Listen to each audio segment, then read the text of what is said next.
कहानी है रामपुर गांव की, जहां के मर्द महिलाओं को हमेशा नीचा दिखाने की कोशिश में रहते। अरे अभी तक खाना नहीं आया, क्या मुझे एक और शादी करने की जरूरत है? नहीं जी नहीं, ऐसा मत करना, वरना मैं कहाँ जाऊंगी। खाना लेकर मैं अभी आई जी। गांव की पंचायत में भी फैसले हमेशा औरतों के खिलाफ ही रहते। मैं जो फैसला सुनाता हूँ वो भगवान की आज्ञा होती है। इस लड़के ने अपने मन से शादी करके अच्छा नहीं किया। लड़के को घर भेज दो और इसकी शादी इसकी जाति की किसी लड़के से करवा दो, लेकिन ये लड़की, इसे तो गांव के बाहर निकाल दो। नहीं नहीं जमींदार साहब, ये क्या बोल रहे हैं? ऐसा नहीं हो सकता। मेरी बेटी मासूम है, इसे अच्छे बुरे की समझ नहीं है। अरे कहाँ जाएगी ये बेचारी? कहाँ जाएगी? इतनी चिंता है तो पूरे परिवार का गांव निकाला कर देते हैं। बेचारे पूरे बसे बसाए परिवार को गांव छोड़ना पड़ता है।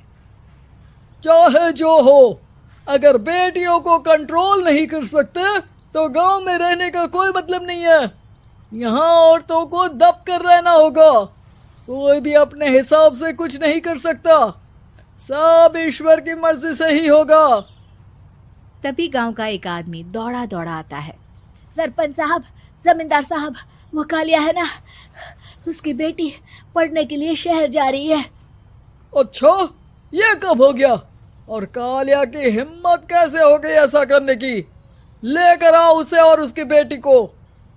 बस फिर क्या था, हाजिर हो जाते हैं कालिया और उसकी बेटी सरपंच के सामने।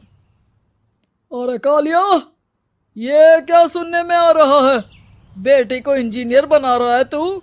और ये बता, गांव में तो स्कूल नहीं है, फिर कहां से इतनी क्लास पास कर गई तेरी बेटी?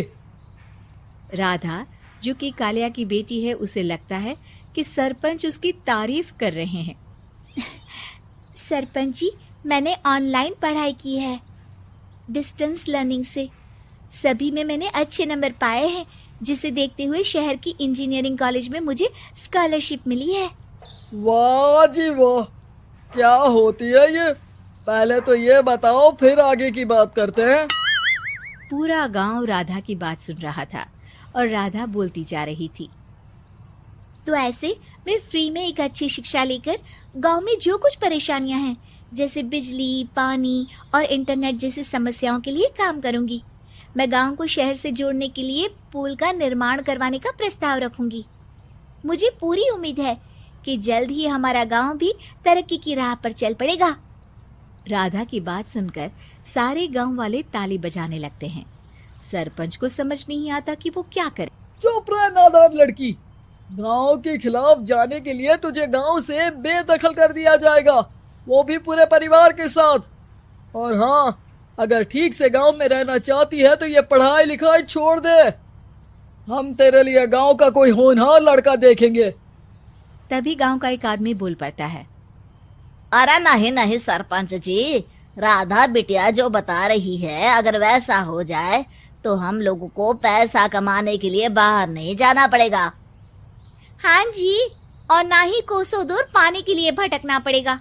हमारे बच्चे भी अच्छी पढ़ाई कर सकेंगे और आगे बढ़ेंगे, ना कि हमारी तरह खेती करते बैठेंगे। क्यों गांव वालों, राधा बिटिया का साथ देना चाहिए ना। सरपंच देखता है कि गांव राधा के साथ है तो वो चुप हो जाता है। वो घर आकर अपने सलाहकार से बात करता है, जो बहुत ही चालाक किस्म का इंसान होता है।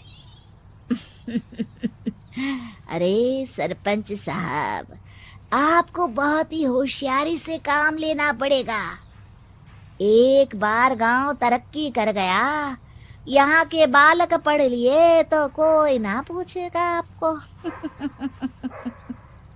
और फिर ये जो बेटा और बेटी है ना आपके, इनको भी आम लोगों की तरह ही जीवन जीना होगा। हाँ, लेकिन करे तो क्या करे? वो ना आप मुझ पर छोड़ दीजिए, बस मैं जैसा बोलूं करते जाइए। अगले रोज सुबह जब गांव वाले सोकर उठते हैं तो राधा के घर के बाहर और साथ ही वो लोग जिन्होंने राधा का सपोर्ट किया था, उनके घर के आगे लाल रंग से कल आऊंगी लिखा होता है। कल आऊंगी, यह क्या होता है? अरे यह तो खून से लिखा है, लगता है कोई भूत प्रेत या चुड़ैल का साया है। चलो सरपंच जी के पास चलते हैं। सभी सरपंच के पास जाकर उसे सारी बात बताते हैं। अरे ये तो बड़ी मुश्किल की बात है। चलो मैं एक बाबा को जानता हूँ, उन्हें बुला लेता हूँ। सरपंच बाबा को लेकर गांव के घर के बाहर जाता है। ओहो, तो ये वो चुड़ैल है जो उन लोगों को निशाना बनाते हैं जो गांव को बदलने का सपना देखते हैं। वो गांव को ऐसे ही संपन्न देखना चाहती है। वो नहीं चाहती कि कोई बाहरी यहाँ का कायाकल्प करे। क्या तुम लोगों में से किसी ने गांव को बदलने की सोच रखी है? तभी राधा की माँ रोते रोते आती है। मेरी राधा घर से गायब हो गई है। अरे कोई तो बचाओ, मेरी बच्ची कहाँ गई?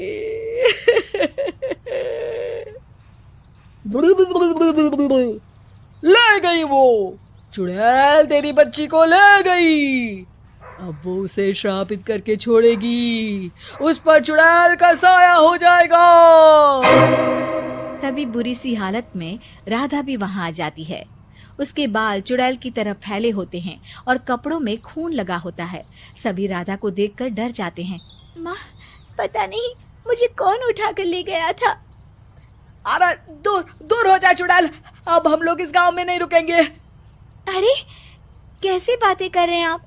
कल तो आप मेरे भरोसे गांव का हुलिया बदलने, अपने बच्चों को पढ़ाने और तरक्की उन्नति की बात कर रहे थे, तो आज क्या हो गया आपको?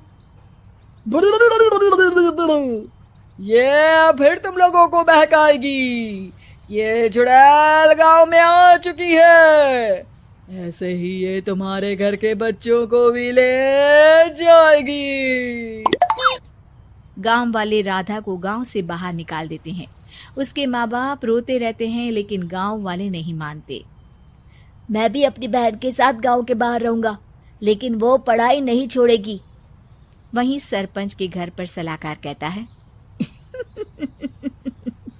देखा, सांप भी मर गया और लाठी भी नहीं टूटी। लेकिन अगले ही दिन सरपंच के घर के बाहर भी वही शब्द लिखे होते हैं और फिर सरपंच की बीवी कहती है, हमारी बेटी को किसी ने अगवा कर लिया है। तभी राधा का भाई वहां आ जाता है। अरे गांव वालों, मैंने सरपंच जी की बेटी को देखा था। वो चुड़ैल उसे उठाकर ले जा रही थी। अरे क्या मजाक कर रहे हो? नहीं नहीं सरपंच जी, आप नहीं जानते।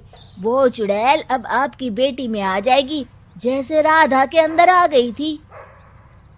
तभी सरपंच की बेटी वैसी ही हालत में वहां आती है जैसे राधा आई थी। पापा, पता नहीं कैसे मैं गायब हो गई थी। चुड़ैल, इसके अंदर भी चुड़ैल का साया है, मारो इसे। अरे नहीं नहीं, इसे भी राधा के पास गांव के बाहर ही भेज दो। अरे चुप रहो, मेरी बेटी कहीं नहीं जाएगी और चुड़ैल वुड़ैल कुछ नहीं होता है। अरे कैसे बात कर रहे हो सरपंच जी? आप तो बोल रहे थे कि आपका फैसला भगवान का ज्ञान होता है, तो अपने पर बात आई तो अब आप ऐसे बोल रहे हैं। अरे ना ना ना, आपको अपनी बेटी को त्यागना ही होगा। अरे बुलाओ बाबा को। राधा का भाई बाबा को ले आता है, जिसे अब गांव वालों के डर के कारण सच बोलना पड़ता है। मैं कोई बाबा नहीं हूँ, मैं तो मोची था। ये सलाहकार महोदय ने मुझे कहा था एक्टिंग करने को। अब वो मुझे पैसे देने वाले हैं। अब मुझे माफ कर दो। गलती हो गई, मुझे माफ कर दो। तभी वहां राधा आ जाती है। देखा सरपंच जी, जब गांव के बच्चे साक्षर होंगे तो आप जैसे लोगों की चालाकी नहीं चलेगी।